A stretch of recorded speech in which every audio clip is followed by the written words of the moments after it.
Welcome to Avoiding Mr. Wrong and What to Do If You Didn't, a special series on the Get Married Whole podcast narrated by Queen Rakihealya. In this series, we'll explore the wisdom and lessons from the book by Stephen Arterburn and Dr. Meg J. Rinck, helping you navigate relationships with clarity, purpose, and faith. If you're new here, be sure to check out our resources at Get Married Whole Media, your coach in a box. You'll find that at bit.ly/m/Get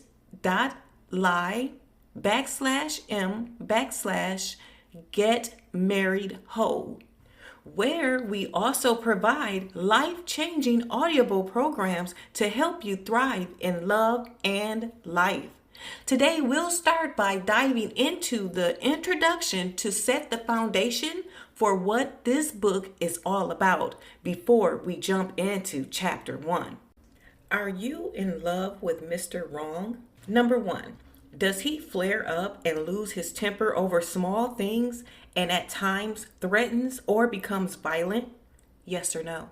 Number 2, does he become inordinately jealous or resent your relationships with others and frequently becomes picky, controlling, and rigid?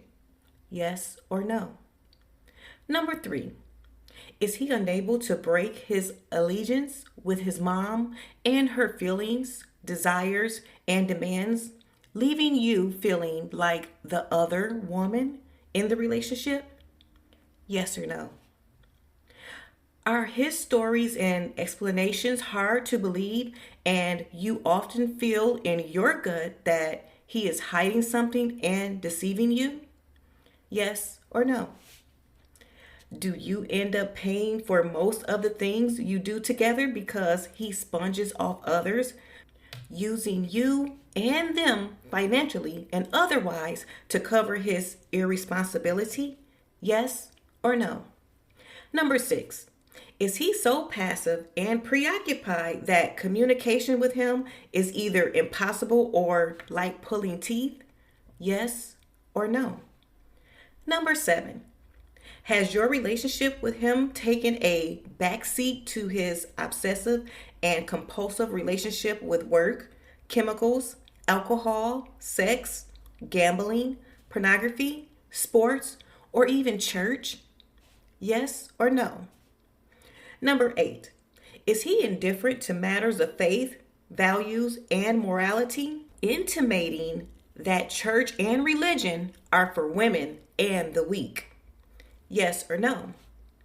Number 9, does he seem too good to be true and able to charm anyone he meets? Yes or no?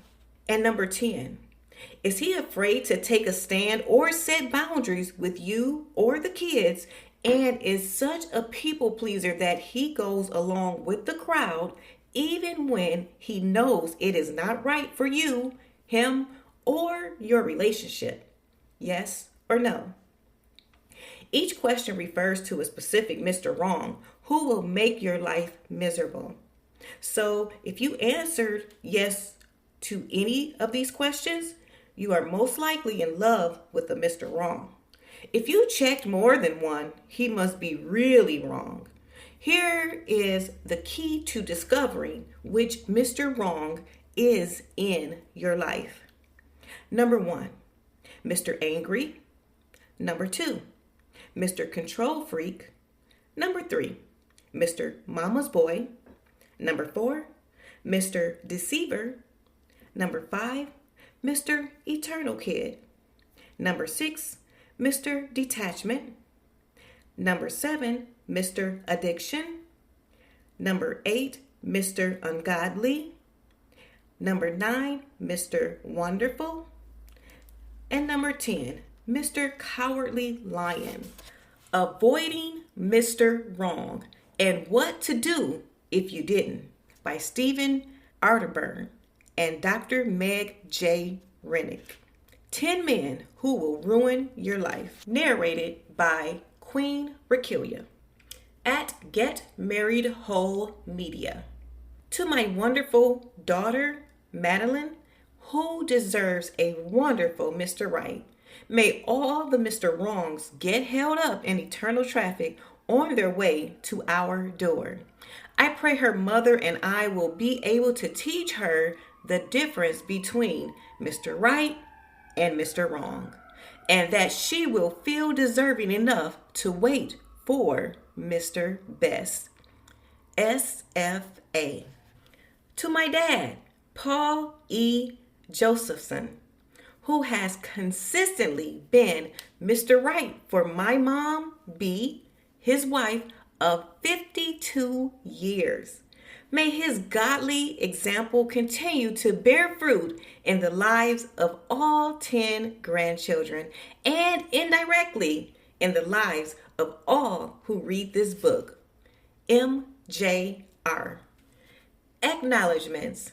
A huge thanks to our initial editor, Brian Hampton, for taking a lot of time on this project and less on others so he could help us. Also, thanks to our final managing editor, Cindy Blades, who brought this in whole, complete, and on time. Another huge thanks to friend and colleague Paul Meyer, MD, for his assistance on the clinical perspectives behind our 10 men. Even huger thanks to Victor Oliver, who helped conceive the book and successfully ran it up the Thomas Nelson flagpole. And the hugest thanks to Sandy Stevens' great, wonderful, wise, creative, fun, and unpredictable wife who stuck with him as he transitioned out of being Mr. Wrong. Introduction. Wait, do not turn that page. Even if you have never read an introduction to a book before, please read this one. Usually intros are boring and it is so tempting to rush ahead to one of the chapters, especially if you think you know someone who fits the chapter's title.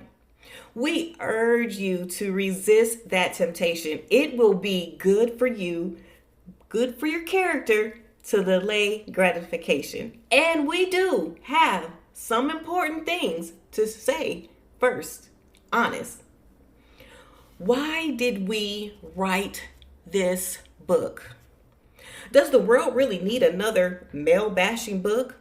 No, it doesn't. So we didn't write one.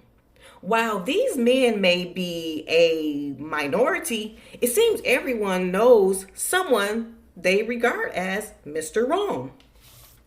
All of us in the counseling professions would be just as happy if we never had to deal with difficult or destructive relationships again. Yet, every day we encounter the problem and it seems to do a lot of other people. Just in case you think we are just picking on men, by the time you have finished reading this book, finding Mr. Right will be well underway. We should be wise as serpents and harmless as doves. Unfortunately, we are usually harmless to a fault and not very wise when it comes to getting into relationships.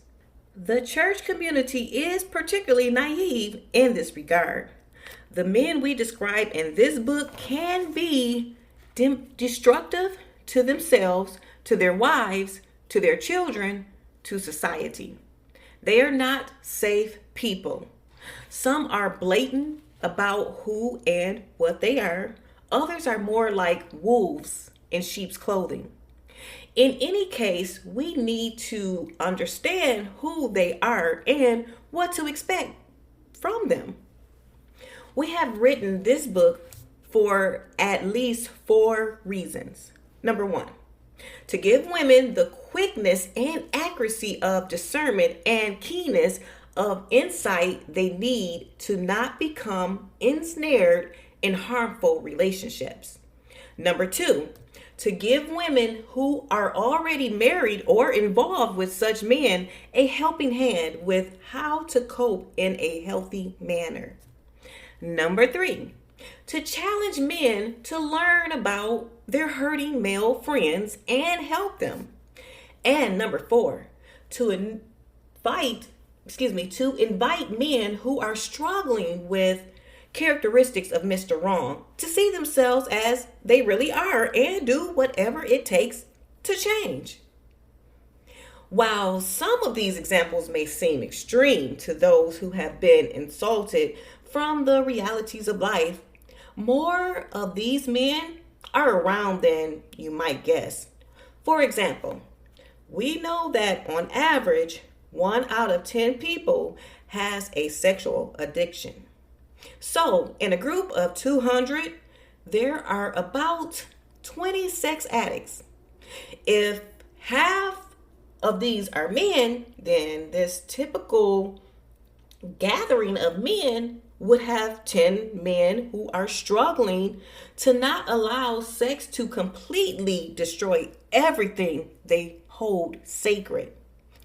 Of course, there are even more who are struggling with pornography or some other sexual acting out behaviors, but not yet addicted to it. We will try to answer the following questions. What are the 10 types of men all women should avoid? What are the signs that someone may be developing these problems? What kind of women are they interested in? Why do women fall for them? What are the chances they will change? What can you do if you are already in a relationship with one of these men? What can you do if you are already married to one? In trying to communicate the distinctiveness of the 10 types of men with tough problems, we have used labels. Labels can be used destructively, reducing a person to a category, depersonalizing them, and completely negating their existence. That is not our intent. I'm going to repeat that. That is not our intent. We use these 10 labels to help communicate the one overriding problem that will destroy the relationship, the man, and perhaps even you. In some cases, we present the extremely dark shades of a man's character to better help identify whether or not a man is in big trouble or merely broken, needing acceptance and understanding. Most, if not all, of the men we will describe in this book have issues with masculinity. Indeed, probably all men everywhere have some problems understanding what it is to be male. The roles, at least in Western civilization, that seem too sure and stable just 50 years ago have changed and are changing every day. Many men are confused, hurt, angry, and scared coming out of the past 30 years of social upheaval. Roles for women and men have changed and, in some cases, seemingly reversed. It's been pretty confusing for everyone. One reaction to all this upheaval has been polarization, development of extremes. Some men, embarrassed by the generations of male abuse against women, internalize the shame of their progenitors. They try to make up for having too much power in the past by giving up all their power in the present. Some also became disillusioned with their own fathers. They became angry and overwhelmed by having to face life alone and without any reliable rules. Their fathers were not there to teach them the way of the world and the methods of men. They floundered and took on destructive roles in the absence of a father who cared or was at least there. These men also felt pressure from their moms, if only covertly. Mom needed a male who could feel, who could understand her, and too often she subtly communicated to the boy that he should be that male. Yet, because she secretly despised men because they disappointed her, she also communicated that being male was not such a good thing. Dad, on the other hand, needed the son to run interference with mom, since he was too frightened of and overwhelmed by her needs. Uncomfortable with vulnerability, Dad delegated this task to his son. Son became the surrogate spouse who was sensitive, gentle, and listened to mom's problems. However, there was a caveat with Dad's delegation of responsibility. One more thing, because you will become a sensitive male, I will not like you. I will fear you as I fear your mother. I will see you as wimpy, and I will secretly hold you in contempt. But son, it will all work out. Trust me. Other men have gone to the opposite extreme, feeling a secret shame from not being blessed by their fathers. They mess up their lives, their families, and society in their never-ending quest to be man enough. They are not exercising true masculinity, but rather a grotesque caricature of what they think masculinity is. Afraid of their own inadequacy, their show of exaggerated maleness is an attempt to ward off anyone who could come along and measure their shortcomings. Longing for the love and approval of a father, these men fear women and use anything from philandering or competition with other males to become the ultimate controllers in an attempt to win their father's approval. Often they are angry, selfish, not above mishandling the truth, and prone to addictions and acting out. We will examine them one by one. Our intent is to offer hope in the midst of brokenness and struggle. We know that people can change, and a man can change from being destructive to being productive. A woman attracted to a sick man can become a woman who cares less about being a couple than about being whole and healthy. If you are attached to a man who should have been avoided, you can run from him or you can try to rescue him. After reading this book, we hope you will be motivated to reconsider those options. Hopefully, you will find the insight here to make decisions that will lead to the healing of the relationship and the healing of your soul. After all, if you don't work out what motivated you to attach to one sick man, you will probably find yourself attached to another one sooner or later. All right, grab your favorite beverage, settle in, and meet me in Chapter 1, The Detached Man. What happens when a man is emotionally distant, unavailable, or unwilling to connect on a deeper level? How does this impact his relationships, his sense of purpose, and the people who love him?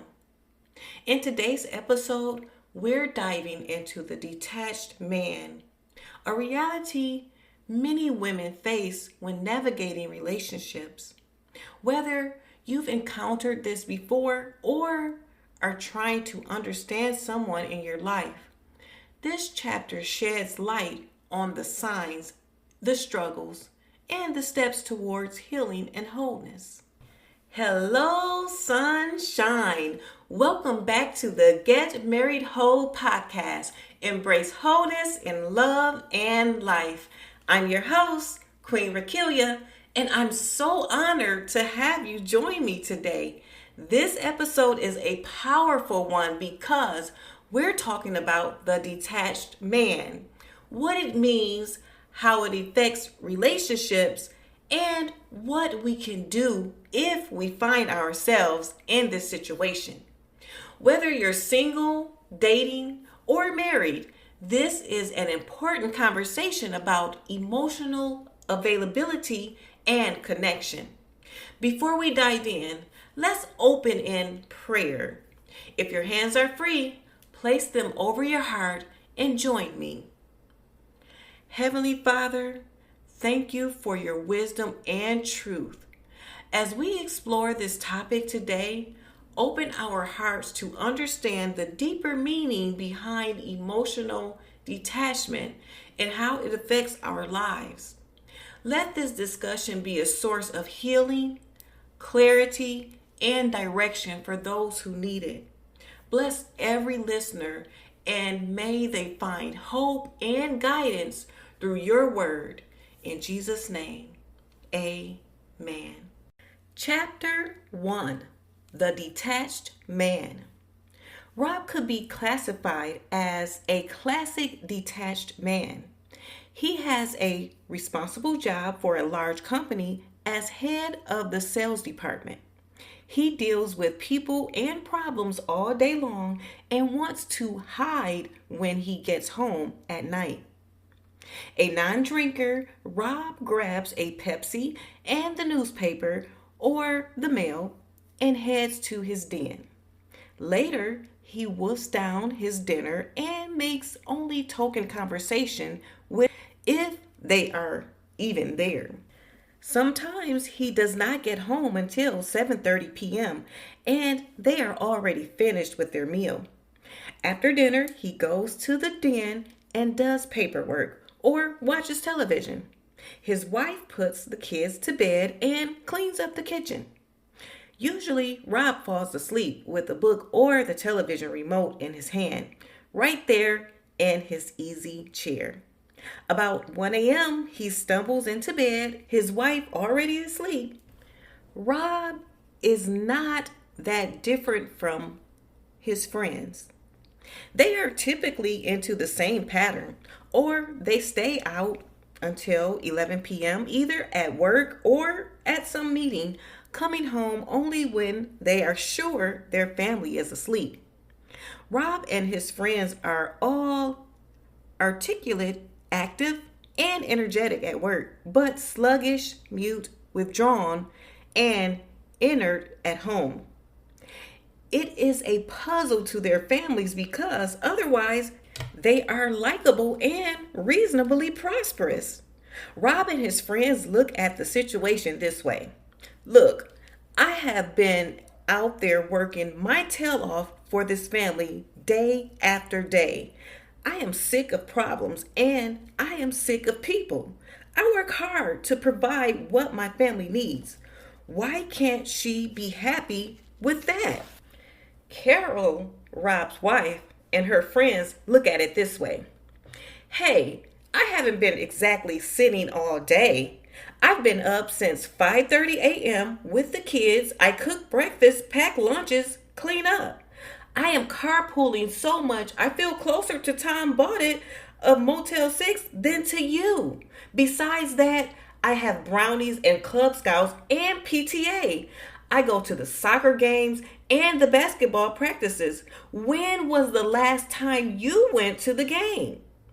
I sell Mary Kay on the side, so it is not like I don't bring any money. All I want is some time with you.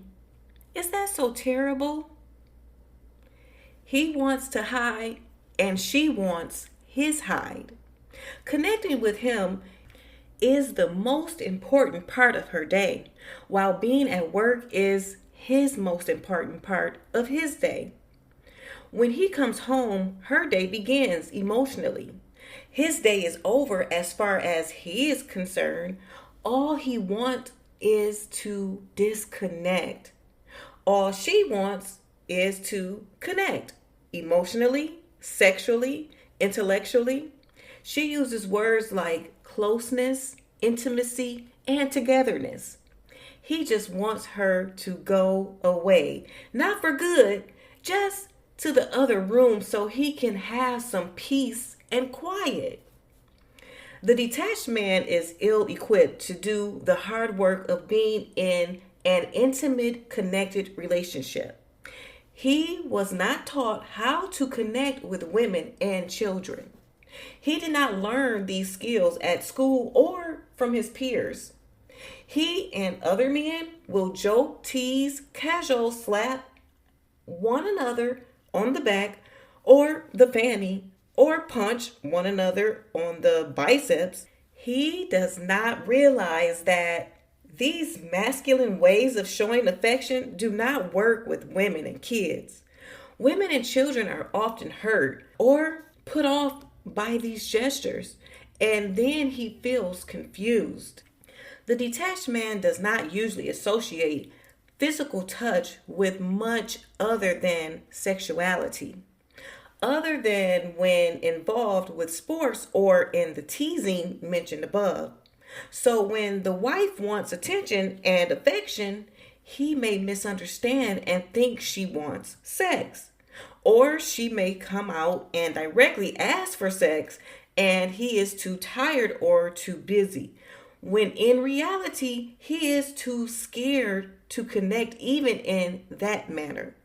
Only when slightly intoxicated or exhausted does he find himself able to express feelings, but too often the only emotion of which he is cognizant is anger. Once the wedding is over, the detached man often goes on to focus his energy and emotion on other pursuits. Well, I got that need met. Now, on to the next challenge. Being task oriented, he tends to see wooing and wedding as a goal, just like any other goal. You pursue it, and once it is accomplished, you move on to the next project.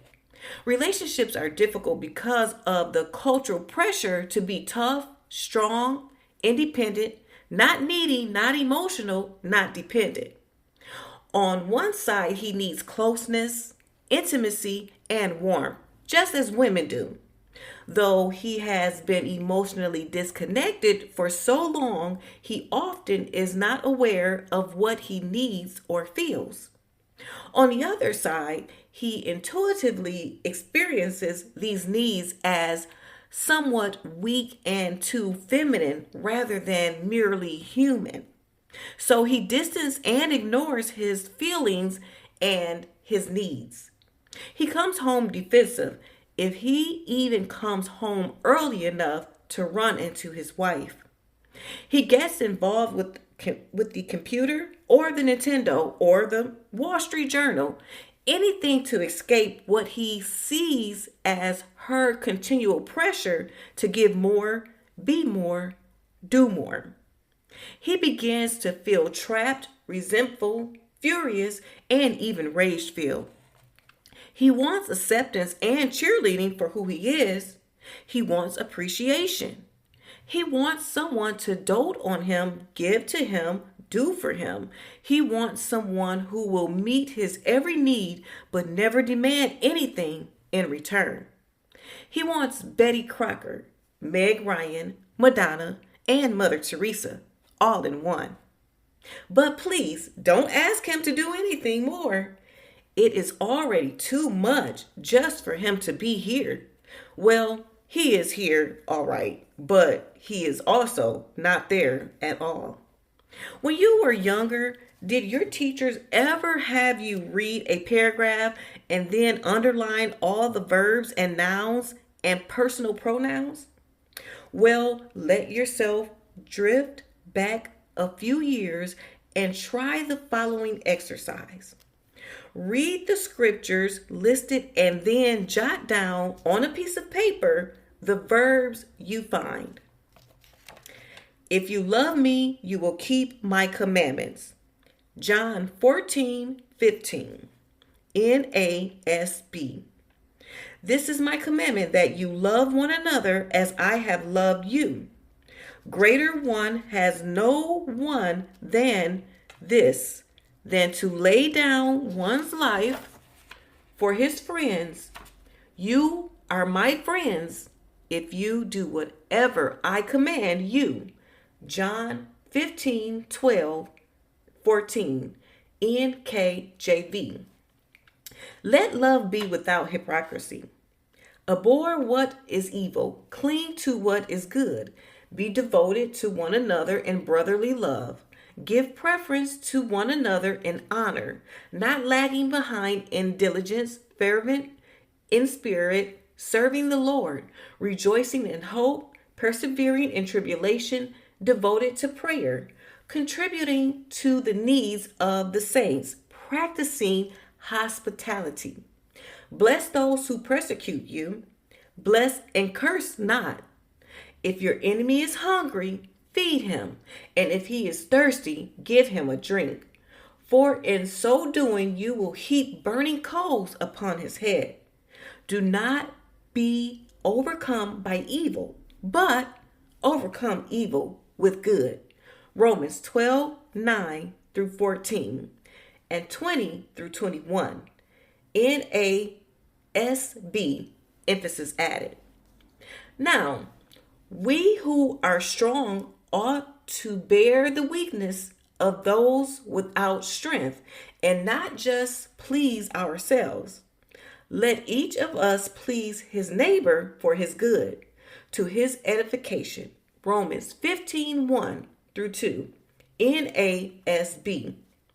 In reference to your former manner of life, you lay aside the old self, which is being corrupted in accordance with the lusts of deceit, and that you be renewed in the spirit of your mind, and put on the new self, which is the likeness of God, has been created in righteousness and holiness of the truth.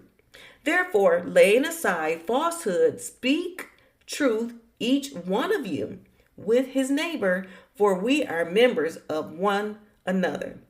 Be angry and yet do not sin. Do not let the sun go down on your anger, and do not give the devil an opportunity.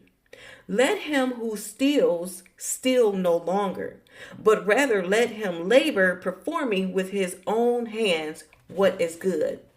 Let no unwholesome word proceed from your mouth, but only such a word as is good for edification. Let all bitterness and wrath and anger and clamor and slander be put away from you, along with all malice. And be kind to one another, tender-hearted, forgiving each other, just as God in Christ also has forgiven you. Ephesians 4:22-32, NASB. What did you notice? Look again and note the verbs that specifically call for action in relationships. Words such as keep, do, love, lay, down, be devoted, bear, contribute, bless, be fervent, be kind, all involved action in relation to someone else. Yet an active relationship is something foreign to the detached man. I, Steve, dated a wonderful young woman from a very respected family. Her father was a physician whom women loved. He had a large practice, and the house would fill up on the holidays with gifts from current and former patients. From all outside appearances, this was a relatively normal family. When I got to observe the family up close and personal, I discovered it was anything but normal. It was a family run by Dr. Detachment. His routine was pretty amazing, allowing him to avoid almost all contact with the family. He arose at 4:30 a.m. and was out of the house and on his way to the hospital by 5:15 a.m. After that, he held normal office hours, got a bite to eat for dinner, and saw his hospital patients a final time before heading home. He would arrive around 7:30 p.m., greet everyone, shower, turn on the noise equalizing machine, and go to bed, where he read until he fell asleep. On Saturdays, he made patients rounds, early played golf, and was home in time for dinner, his time for family. After dinner, off to bed he went. On Sundays, he took the family to church, lunch at the country club, and then home to watch golf, read the Sunday paper, have a light dinner, and back to bed.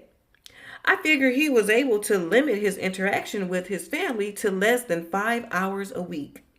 And that time was at best superficial. The family craved his attention and he only doled it out as he saw fit. He devoted his time to career and golf. If anyone did not like it the way it was, they could leave. I don't think he ever realized what he had missed all those years. Some men seem to think that it is all right to be engaged in every area but their family. They may be active at work, but they are disconnected at home. They may be dynamists on the sales team, but they cannot move from the television set long enough to eat dinner with family on the weekend. Or they are active with things, not people. The yard, the workshop, the cars, the church activities all gets lots of energy, but relationships just languish.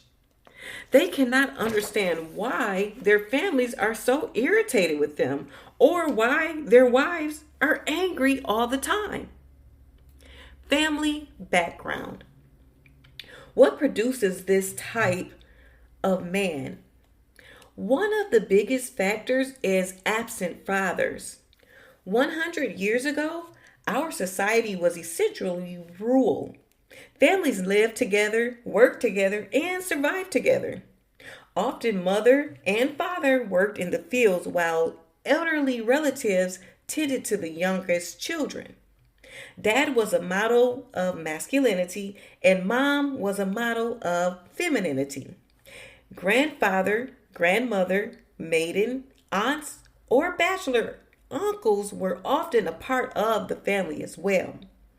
Their role There were other role models available too in a small farming community.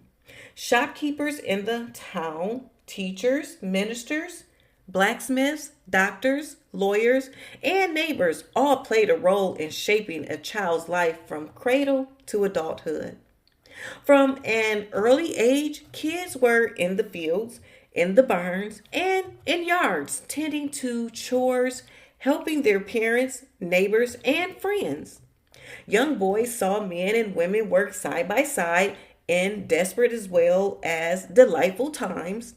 They learned that it meant to be male working hour after hour alongside their dads, uncles, brothers, and neighbors. The community was connected. People had one another to fall back on in times of stress or crisis in a way that we do not see today. With the industrial revolution, a new force began impinging on the family. No longer was the family unit also the economic unit. Now, the male was the economic unit.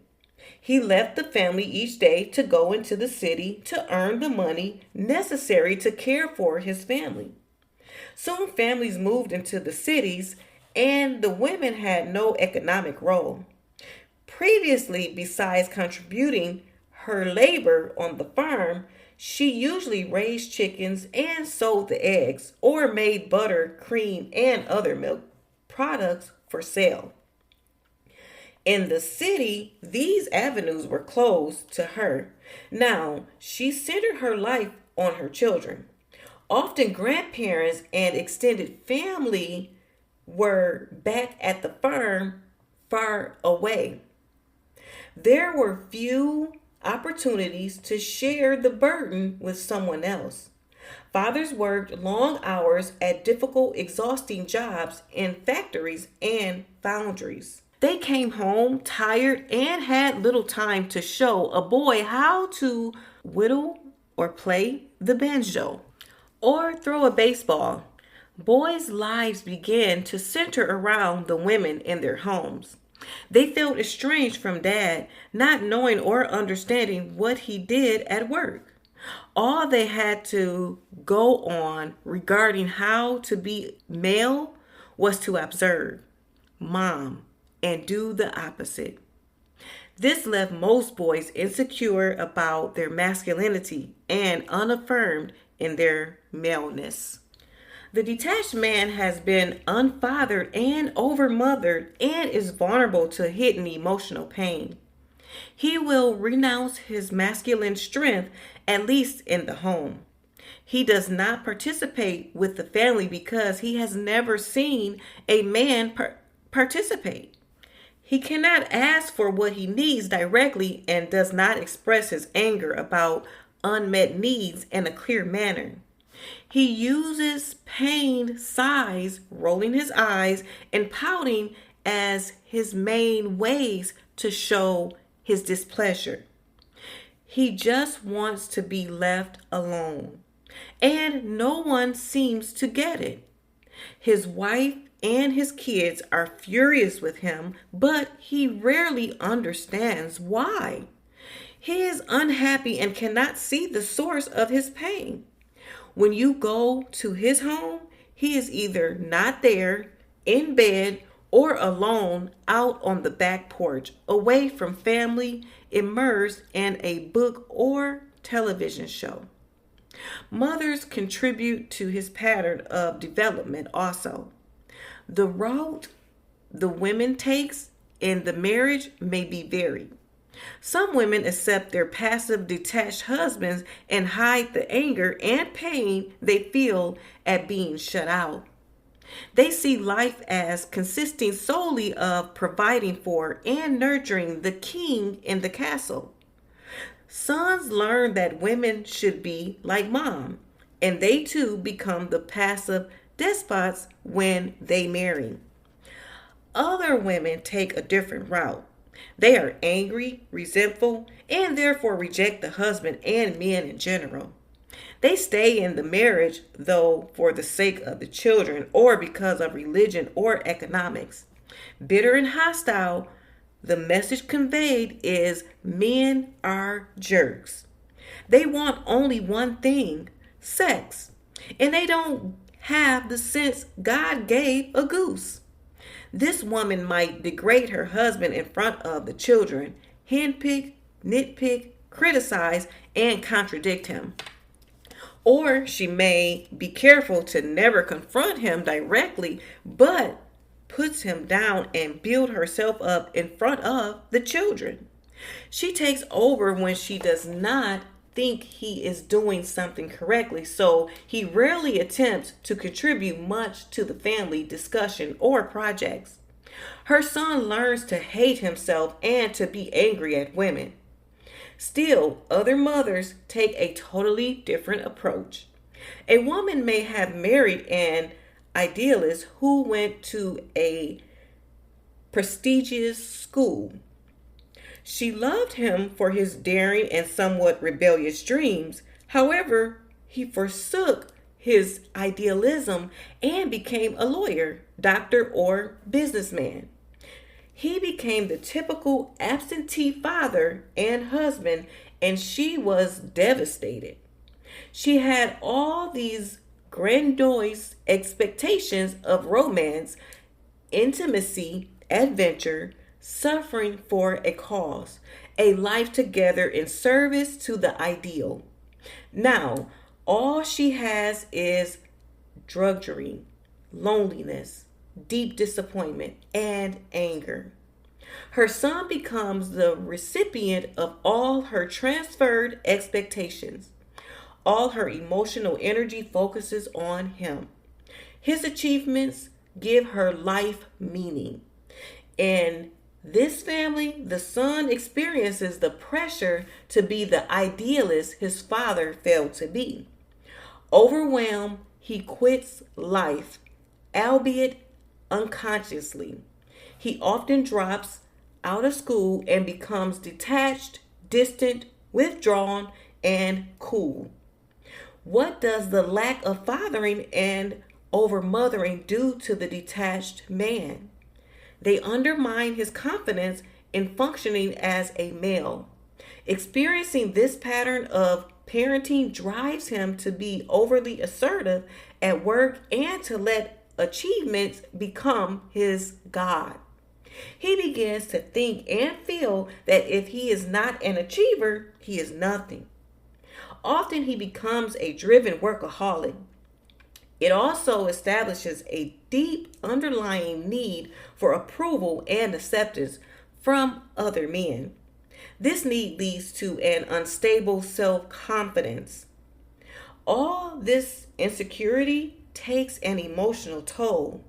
It takes enormous energy to look good on the outside all day when you are eaten up with insecurity. No wonder he is exhausted when he comes home at night. Workaholism is a common affliction of the detached man. He can justify his neglect of his family if he has a hard job with tremendous demands. For him, it is easier to work than to relate on an intimate basis. Even when the job involves people, there is a difference between relating, however intensely, to an employee or coworker and to a spouse or a family member. It is easier to put up with stress with a coworker because you do not have to go to bed with that person later. A workaholic is, of course, someone who works too much. Yet he is much more than that. A workaholic is a person whose focus on work is so intense and extensive that it begins to harm one or more of the following areas of his life: physical, mental, social, emotional, or spiritual. Work is a God given opportunity for growth and stewardship. Even prior to the fall in the Garden of Eden, God had commanded Adam and Eve to work tending the garden and subduing the earth. Work was made more difficult by sin and by the curse God put on the ground as a result of it. But the ability to work and create is part of our being created in the image of God. God works, and so should we. However, work was never meant to take God's place in our lives as the source and defense of our lives. God alone is the source of meaning and strength. Cain, one of Adam and Eve's sons, made the mistake of thinking that he could please God and meet his demands for righteousness through the works of his hands. Cain's unwillingness to submit to God leadership and bring the prescribed blood sacrifice led to his jealous rage, during which he killed his brother, Abel. Was Cain the first workaholic? Maybe. He certainly placed such importance on his work, and his ego was so tied to it that he ended up murdering his brother. Work has always been the most common excuse for men to detach. It appears so honorable, so manly, and responsible. If the detached man disconnected through a hobby like stamp collecting, taking hours away from the family, he would be viewed as inadequate or irresponsible. But when the excuse is work, he is applauded. No matter how much grief he causes his family, there is a certain nobility attributed to the man who works long hours to make a living. He makes a living, but he ruins a lot of lives. Characteristics of the detached man. These men are easy to spot. They have career-itis. Doing, achieving, obtaining are top priority to the detached workaholic rather than being a human being or just simply being there. It is important to realize this fact because he will use people and things to achieve what he wants, and he would just as soon use you as anyone else. Unless, of course, he does not deem you smart enough or sophisticated enough, and then he will just have an affair with you instead. He rides roughshod over others in the competition he calls life. How he treats others is a good sign of how he will treat you. These detached workaholic puts people into categories: winners and losers. Winners are evaluated in terms of their power, influence, position, rank, money, or fame. If you don't continue to fit the image he is looking for in a woman, he will drop you like a hot potato. Or he will let you put him through graduate school, and then once the career is set, he will find someone who fits that stage of life better than you do. He will wine you and dine you in the beginning, attempting to win you just as he wins any prize. He will be suave, sophisticated, debonair. He will do just about anything except connect his heart with your soul. What kind of woman does the detached man want?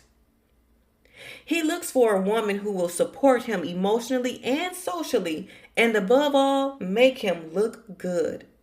Early in his career, he looks for a combination Gal Friday, Ivana Trump.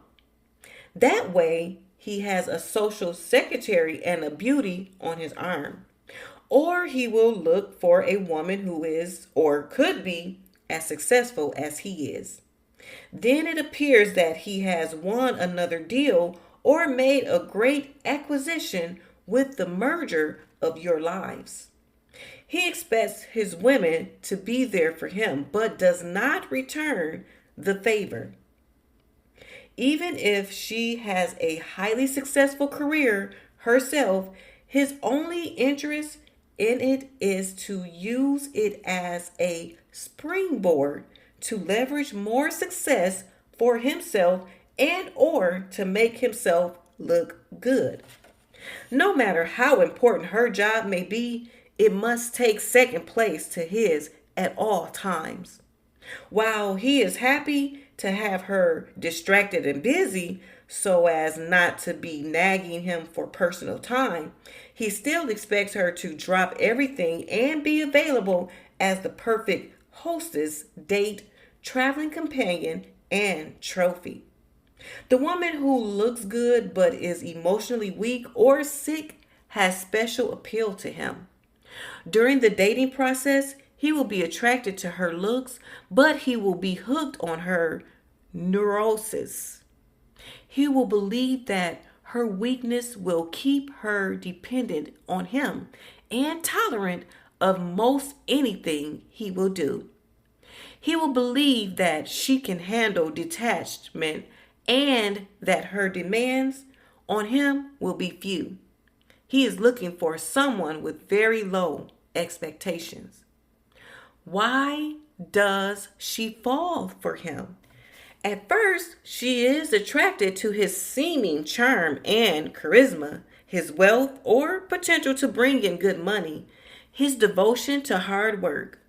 He looks, acts, and feels like a man of accomplishment or of promise. That he is a relational moron has little impact on her. She thinks he's young, just started out. It will be different once we're established. She may feel flattered that such a dedicated man has time for her. What she does not realize is that once the prize marrying her is achieved, he will lose interest and move on to more important matters. His after marriage persona is so different from the person she loves, it fills her with disappointment and often pushes her into a deep postmarital matrimonial depression. She will look for any way out of the relationship, sometimes even suicide. Relating to the detached man, if you are single, you must examine what you want in life and decide if being second to a man's career is it. You may have been raised by a dad who was rarely there, and so this feels normal, but it is not healthy. You may see fame or fortune as a satisfying reward for his unbalanced life. Is money really that important? Realize that it cannot compare to a man who knows you, loves you, and is as committed to your needs as he is to his own. If your attachment cannot be broken, at least take your time and see if through premarital counseling he can come to see some of the defects in his patterns of detachment and achievement. What if you are married to a detached man? Pragmatically, don't expect much. The more you expect, the more you will be disappointed. It will be easy to become cynical and bitter yourself. However, so guard against it. Aim for realism, not perfection. Acceptance is crucial quality to cultivate in yourself. Grace is a concept the family of a workaholic needs as well. We all have character defects. It is easy to dwell on how the other person was wounded or neglected us without realizing that we too have faults. Be sure you express to him your knowledge of your own shortcomings. Let him know that he has nothing to prove to you, that you accept him as he is. How do we cultivate a loving attitude toward someone who is less than lovable? By being a servant rather than acting like a servant. That is, by developing a servant's attitude, a servant's heart. Real servanthood is more than just going through the motions. Jesus himself showed us the way in John 13. In this passage, he stooped literally and washed the disciples' feet. He humbled himself and did the task that none of them had thought to do for him. How could he do this selfless act of love? Yes, he is God, but the scripture gives us the key. John 13:3-5 states, Jesus, knowing that the Father had given all things into his hands and that he had come forth from God and was going back to God, rose from supper and laid aside his garments, and taking a towel, he girded himself about. Then he poured water into the basin and began to wash the disciples' feet and to wipe them with the towel with which he was girded. NASB. The disciples had just been arguing about who was the greatest among them. Jesus, in his action, demonstrated a heart attitude that they lacked. They were filled with pride. He was full of humility. Does humility of heart mean we debase ourselves? No. It means we know who we really are. Verse 3 says that Jesus knew that the Father had given him all things into his hands, and that he had come forth from God and was going back to God. You see, Jesus knew who he was, from whence his authority came, and where he was going. With security like that, he could then be humble. He had nothing to lose because he already knew that he would, excuse me, he had nothing to lose because he already knew that who he was did not depend on what he did. He was God's beloved son. He had been given all authority. He was going back to the Father. Humility comes to us when we are so full of, when we are so full of the love of God, the Father, so sure of our worth and place in Him that we have no need of pride to puff up or defend or brag. We have no need to humiliate, degrade, or upbraid the other person. Humility is the product of looking up to God and away from ourselves, gaining an eternal perspective.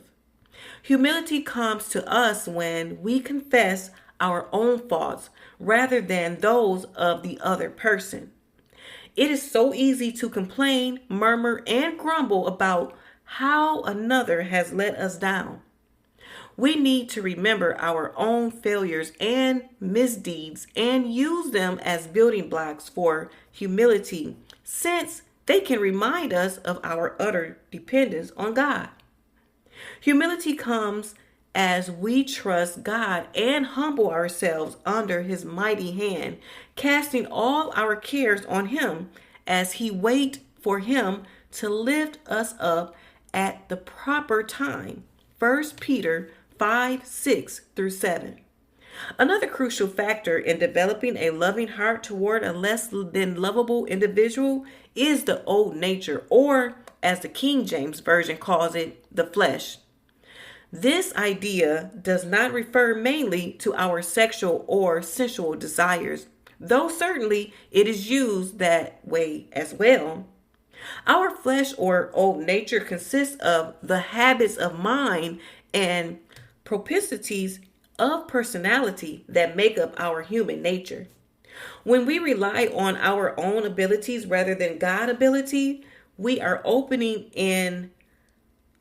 are operating in the old nature. The old nature is at war with the Spirit of God and does not want to please God. However, Romans 6 verse 6 describes our old nature as being crucified with Christ so that sin might be done away with and so that we no longer would be slaves to unrighteousness. Paul then goes on to admonish us to consider ourselves dead to sin, but alive to God in Christ Jesus. 11 NASB. To the Galatians, Paul also wrote, I have been crucified with Christ. It is no longer I who live, but Christ lives in me. And the life which I now live in the flesh, I live by faith in the Son of God, who loved me and gave himself for me. Galatians 2 verse 20 NKJV. Crucifixion of our old nature is something that the Lord did for us. We cannot do it. God did it in Christ for us. Romans 6:3-10. We must, as an act of our will, submit ourselves to God, setting our minds on Him and His truth rather than on our own understanding. Colossians 3 verse 2, Romans 6 verse 11-17, 8 verse 5-13, 12 verse 1-2, Proverbs 3 verse 5-6. We are to commit to God the work of His hands, Isaiah 45 verse 11, and trust in Him, not in our own imagination about how to handle things. As we delight ourselves in Him, He will give us the desires of our hearts, and He Himself will do it as we commit to our ways to Him. Psalm 37 verse 3-5. One way to cultivate a humble, gentle spirit when we are loving someone who is unlovely is to serve in an unrecognized or hidden way. How do you love someone in a hidden way? You pray for them and don't make a point of it to it, and don't make a point of it to them. You do kind, unasked for things without expecting them to notice and without pointing out that you did them. You anonymously send them a gift or flowers or a box of their favorite candy. You quietly work on yourself regarding a trait you have that annoys them. You don't tell them you are going to stop doing it, you just stop. You build them up to others without their knowing it. This statement, of course, means you do not tear them down without their knowing it either. It also means we let go of what Richard Foster calls the everlasting burden of needing to manage others. How much of our activity is really aimed at trying to control others rather than serve them? Trying to get our own way can be such a burden. Attempting to change a detached workaholic is like trying to move a mountain with a toothpick as leverage. It is such a difficult thing to be right all the time. We release ourselves from much bondage when we just let go and let God. When we stop trespassing on someone else's sovereignty, we learn how free we can be. Robin Norwood says that helping is the sunny side of control. Are we really ready to let go? We may be right about the detached man obligations to us and our children. We may be right about his neglect of his health and spiritual life. However, being right does not give us any right to control. We must still let him go and let God deal with him while trying to stay as healthy and sane as we can ourselves. Ultimately, we have to trust and let go. We know that some women are in situations that can and will get better. We also know that there are those who have no hope for a different life. We believe in doing all possible to help the situation. Find what help is available to you so that you try to encourage change rather than nag and complain for it. Being an encouragement to him is not easy, but it frees him to become the man, or more like the man he was created to be. Life with the detached workaholic. As attentive as he is during the courtship, he becomes more and more detached after the merger. At first, all was moonlight and roses. Now you are lucky if you get a peck on the cheek before he falls asleep in the den. Before he was all passion and sensuality, but as time wears on, he becomes less and less interested in sex. What used to be intense lovemaking turns into a clinical experience that is somewhat reluctantly, hastily attended to at the end of a long day. He is just as happy to let you do the work because his pleasure is all that really matters to him.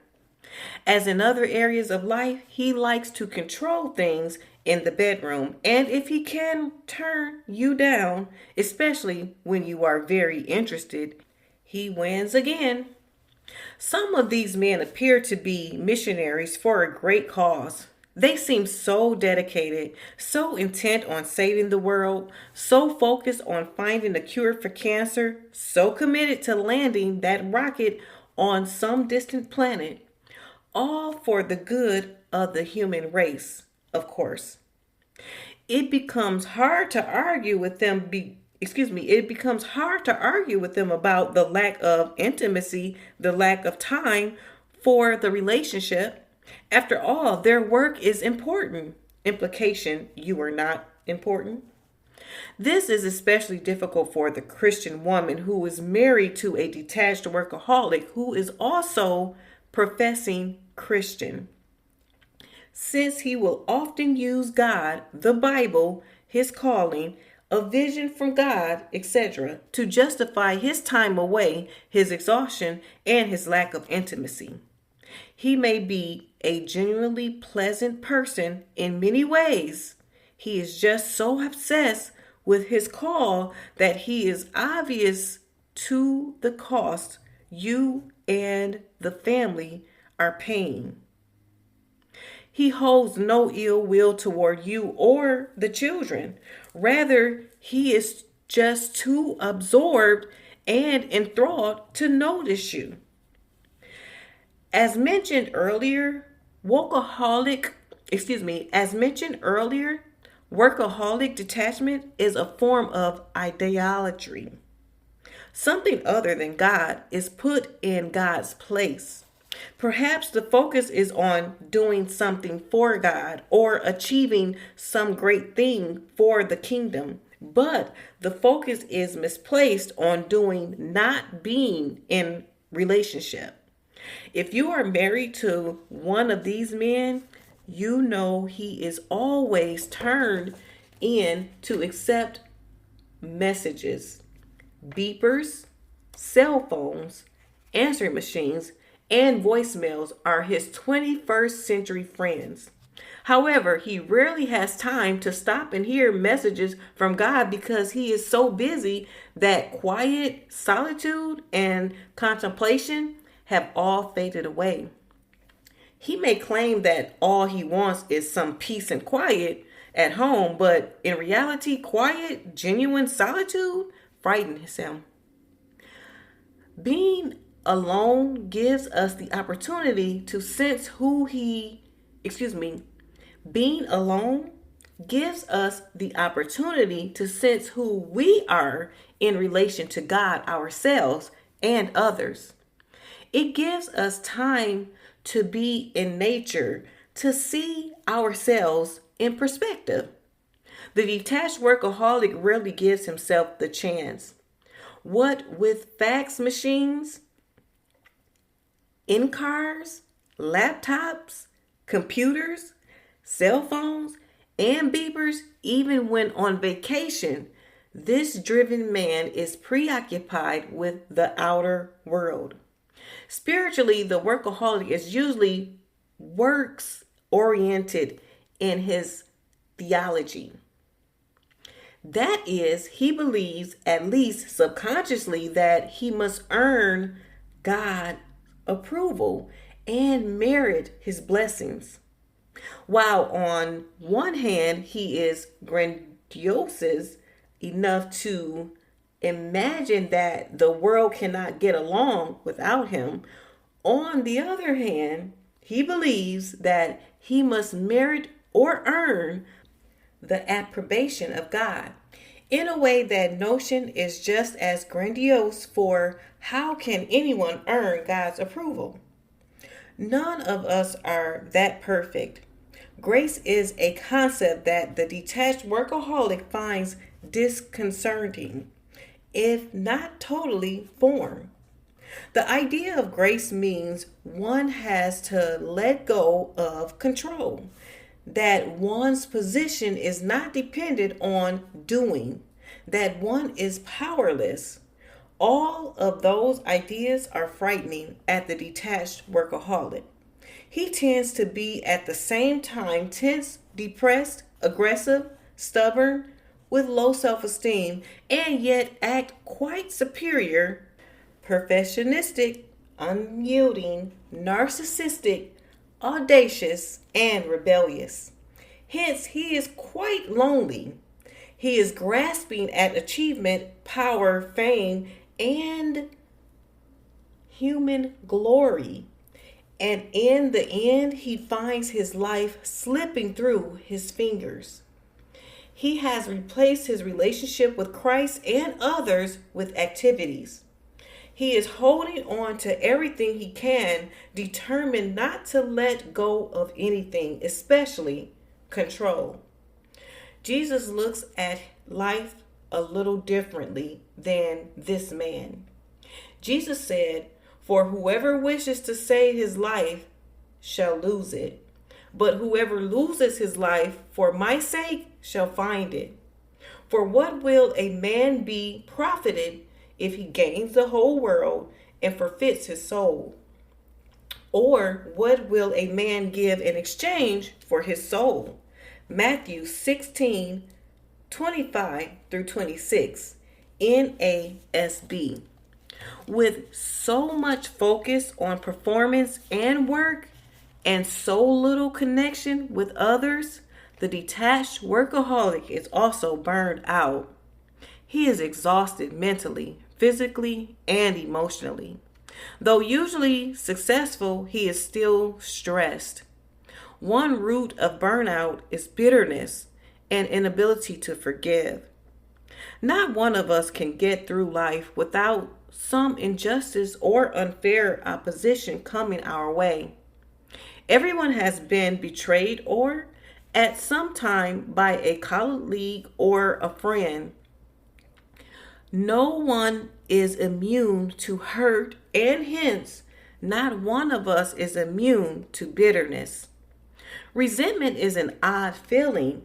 It is directed at others, yet the harm is caused is primarily against us. One thing workaholics need to learn is to have a forgiving attitude. Instead of focusing on others' weakness, failures, and bungling, they need to learn to forgive and be gracious. This attitude is difficult for them to cultivate because they do not give any grace to themselves. It is a troublesome thing to attempt to give someone else what one has never received. What could the detached man do to change? What changes would be necessary for the detached man to connect with himself, others, and God? While there would be many, here are a few that stand out. Number 1, connect with himself. He has been cut off from himself, his feelings, his thoughts, and his genuine desires too long. He needs to reconnect with his emotional nature, his spiritual side, his human side. He needs to find acceptance from God, self, and others based on grace, not works. Learning to identify what he feels that leads him to believe he is second rate or inferior to others will help him find out why someone as competent as he is would not feel adequately equipped for life. Number 2, examine the role his mom and dad played in shaping his expectations of life and marriage. How is he like them? How is he living in reaction to them? If everything he is doing is in relation to them and a reaction against them, he must resolve his bitterness toward them so he can be free of their influence. We can only become free from old familiar patterns when we stop denying them and start accepting how we have adapted our behaviors to them. Number 3, develop the habit of being proactive, not passive. This habit implies that he will take steps like these: renounce passive aggressiveness behaviors and become responsible in relationships. See relationships as an opportunity to succeed that will enhance other successes. Set relationship goals and work towards them. Schedule quality time with his spouse and quiet time with his God. Rather than allow life to just happen to him, He can become an active participant. The area of work must be balanced with relationship, and that can only be accomplished through time away from work. Number 4, find out what being male means to him. See how his conclusions might differ from those of his father, grandfather, or uncles. He can look into how his relationship with his father might be controlling his life. Is he driven professionally because he never earned his approval? What influence could that have on his difficulty connecting? How did his father connect with others? Has his influence led him to believe that all men are distant and disconnected? Did his lack of relationship leave him without a model of how to relate to others? He can easily find ways to learn other aspects of being a man, such as by using books, tapes, and attending seminars for men, or being mentored by a godly older man. Number 5, be willing to cut his losses. Just as it is hard to admit you have made a bad stock purchase and sell it at a loss, it is also hard for him to admit that the role of manhood he had chosen and invested his whole life in is wrong. Rather than waste all his life on a career, he can start over now, admitting to those he loves that he has made a huge mistake and intends to rectify it over time. Snapshot summary of the detached man. Clues to help you spot him. Number 1, appears emotionally retarded in relationships.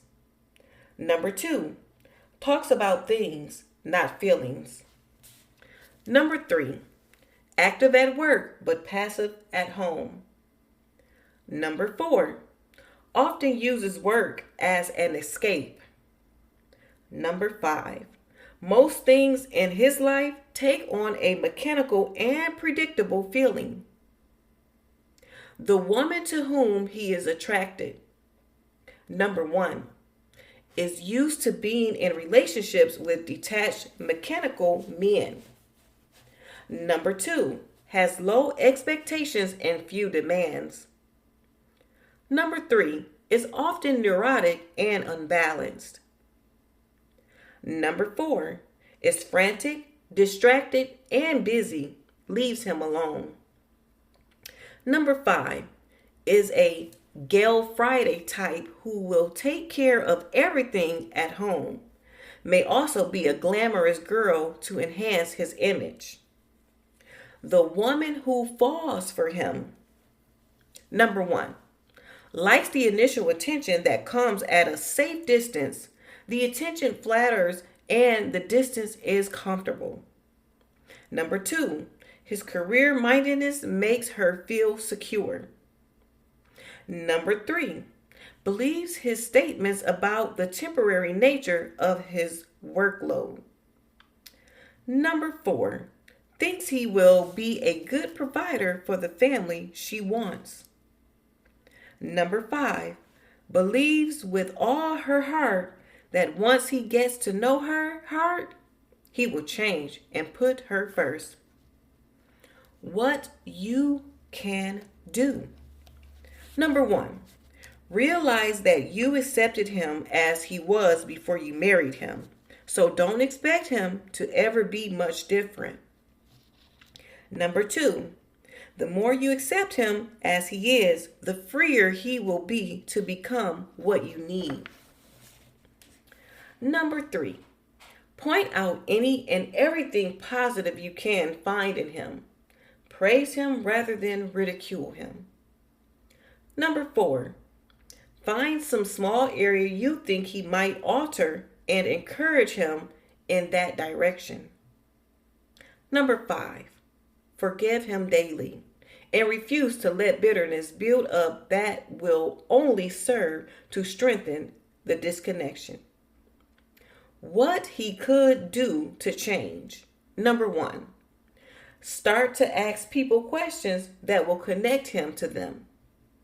Number 2, through counseling, discover how his parents have affected his patterns in relationships. Number 3, become as active at home as he is in his work and accomplishments. Number 4, start to see relationships as well as his work as part of his responsibilities. Number 5, through a men's Bible study, discover God's acceptance of him so he can develop an intimate personal love relationship with God. Wow, what an informative chapter. We just explored the detached man, a man who remains emotionally unavailable, distant, and disengaged. But what happens when the opposite occurs? When someone tries to control every aspect of a relationship, dictating decisions, emotions, and even the future. In Chapter 2, The Control Freak, we uncover the dangers of control, why some people feel the need to dominate relationships, and how this affects both partners. Whether you've encountered a controlling person or want to ensure healthy relationship dynamics, this chapter is essential. So grab your favorite beverage, settle in, and let's dive into The Control Freak. Meet me in Chapter 2.